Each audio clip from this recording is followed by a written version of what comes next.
Those are fly sound effects. Done for your amusement. For God's sake, get out! The Amityville Horror. So the original version of the Amityville Horror came out in 1979. Starred James Brolin, Josh Brolin's father. Same with the beard right there. Margot Kidder, best known as Lois Lane in the original. I shouldn't say original, but well, I don't know if they actually made Superman movies. There was a TV show and series and stuff, but in the very end of the end of the 70s, there she played Lois Lane in the Christopher Reeve version of the movies. She went crazy. Yeah, yes. That's another story. I have all the details for that. I did look up. She went mad. Was hiding in neighbors' bushes and stuff, and police had to come and get her. She's all better now. Well, that's what I've heard. Well, she's not watching this and come after us. Mark Kidder had been in the business since the later 60s, and she hooked up with Brian De Palma. Went out with him for a while. She was in Sisters, which is one of De Palma's earlier films, and she at one point I think was going to have her star in Phantom of the Paradise, but that never happened.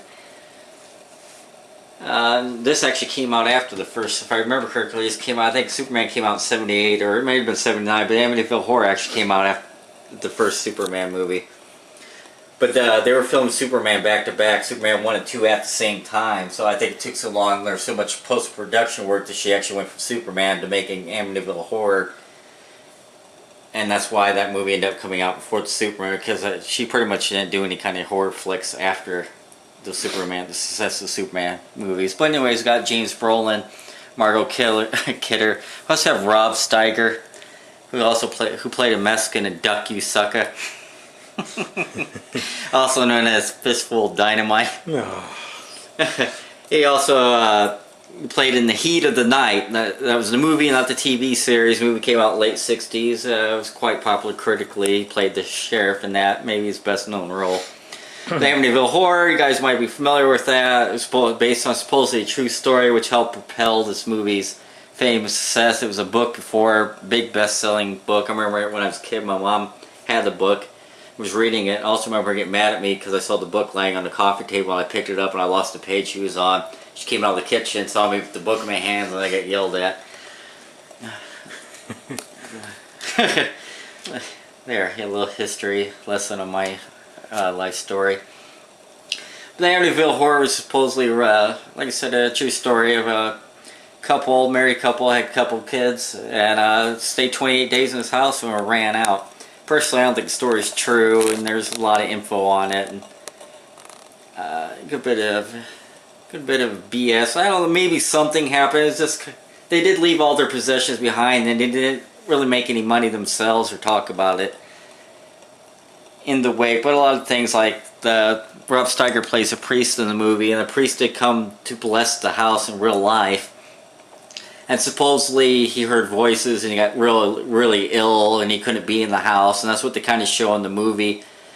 And then it was rumored by naysayers that the priest didn't even exist, that it was made up because they wouldn't give a name, there was no record of him. But people involved in the Amityville Horror said that he didn't want his name known, he didn't want to be seeked out, and he wanted to be anonymous. But the priest actually did come out several years ago. He said he did go to the house and bless it, and he said nothing happened.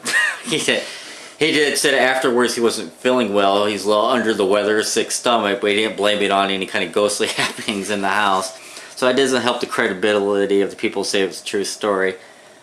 But like I said, it was a very huge book, was huge. The movie did alright. It was an okay movie for its day. Of course, things got famous about it were the house itself. You can kind of see the image. The house is very cool looking. It looks like this is chimney here, and it looked like the house had eyes. I can't remember the state where the actual house is. They actually didn't film at the real house. They used a different house, and they basically built fake walls as a facade. They put around a different house, but they built the facade that looked like the real house, but they didn't actually film the movie at the real location. As far as the real location, people in Amityville hate visitors and tourists. They don't want you going there checking out the house. Of course, it's very popular over the decades since this movie come out. A lot of people keep going there. So make sure you stop by and say hi. Yeah, if you want to, it's fun thing to do is look at horror locations. And one of them is the Amityville Horror. There's people on YouTube who visit locations, and you can see them pretty much as soon as they get out of the car. They're getting yelled at, and get called asshole and stuff like that. In the case of one video I watched, they deserved because people were trespassing and ran up on the porch and stuff. But most people just get out and look at it from the sidewalk and take a picture, and the neighbors will come out and yell at them and stuff like that. People of Amityville have tried to do things like change the address number so it's different. Another thing they've done is actually the famous windows no longer exist. Yank them down just to piss off Amityville fans. Someone bought them, so the windows exist. They're just not part of the house anymore, but someone has some pretty cool memorabilia from it. And I wouldn't mind checking out the actual real location, even though I don't really believe in the true story aspect of it. The movie doesn't hold up well at all. The best part is when you get to see the house. The best part is the opening credits, because not only you get to see the house, but you get a very good soundtrack. Music by Schifrin, that's how I'm pronouncing it. But I did a very good score for it. It's actually a very good creepy score. Just lay in your bed, turn off all the lights, wait for night, and just put that on. Might get some tingles up your spine. It's one of the few, the main theme for it's one of the few soundtracks I think actually it's fairly creepy. There's a lot of soundtrack music I like, but that's one of the few I actually find fairly creepy. So it's a soundtrack, at least the main theme song I'd look up for the Amityville Horror. You also got the remake. Yeah, I've already mentioned that. There was a remake, which I saw at the drive-in several years ago. It starred Ryan Reynolds. It focuses more probably on the husband character kind of going mad, coming under the will of the house. Kind of bland and mediocre, I guess. I didn't mind watching it, but it didn't do much for me. As far as original, I liked it when I was younger, but I don't think it holds up as well. Except for the cool house and the score. And a few famous actors here that were involved in the movie. And I think that's about all I'm going to cover on this. Be sure to read the Bantam paperback.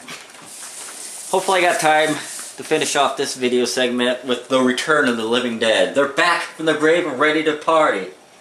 Do you want to party? It's party time. Return of the Living Dead. Very fun 80s movie put out by Orion Pictures in 1984. Saw this in the theaters when it came out. At the time, I was still kind of younger, so I don't think I realized it was supposed to be more of a horror comedy and not just straight horror. I don't think it was as big at the time. It's definitely gained a reputation. It's become probably more popular over the years ensuing since then. Featured a lot of punk music. Soundtrack, I actually have the soundtrack. Not on vinyl, I do have the entire soundtrack on CD. This was put out, kind of down here by the names, John Russo, who worked on the original Night of the Living Dead with George Romero, and this actually brought up an argument over the name The Living Dead. George Romero didn't want him using Living Dead, saying it was part of, the whole Night of the Living Dead and stuff like that, and Dawn of the Dead. They went to court over it and such thing, and basically Russo got the rights to at least use the Living Dead part in his title. He does make some differences in the movie. These zombies can run, they talk a little bit, but given the aspects, it's kind of a horror comedy. One of my big favorites. Seen it many, many times. It's a good 80s throwback, very popular horror movie. Kind of a cool poster. This one I paid, I think about 43 bucks. It was in the $40 to $50 range. It's in very excellent shape. No major defects, not even really any minor defects to this poster at all. And it looks like a slight little hole starting to form at that crease where the corner was. But not too bad. Anyways, cool poster. Part of the soundtrack before, we'll finish up on this one before we move on to the next one. I got a couple minutes here. I wanted to point out some of the soundtrack. They listed here. We got TSOL, The Damned, The Cramps. Very, very popular horror punk rock band type thing. They do The Surfing Dead, which I think they wrote specifically for this movie. 45 Grave wrote the kind of maybe the main song, Do You Want to Party, though I think they altered the lyrics a little bit. This is the Do You Want to Party, known as the zombie version of it. I've actually heard, I think it was Hard Bodies also uses the same song, which I think came out before this, so they did a little bit of soundtrack. 45 Grave was recently on, they also did it's a remake of Night of the Demons. They do the main title song for the remake of that. But yeah, I think I'm going to wind this down. Actually, I'm going to point out Clu Gallagher and James Cameron, a couple of actors who are worth mentioning, pretty much. Anyways, I'm going to cut it short here. Screenplay by Dan O'Bannon. And that's it, folks. That's the end of this one. And then when we see you next time, we will start off with early 80s fun called The Beast Within. Thank you for watching these videos.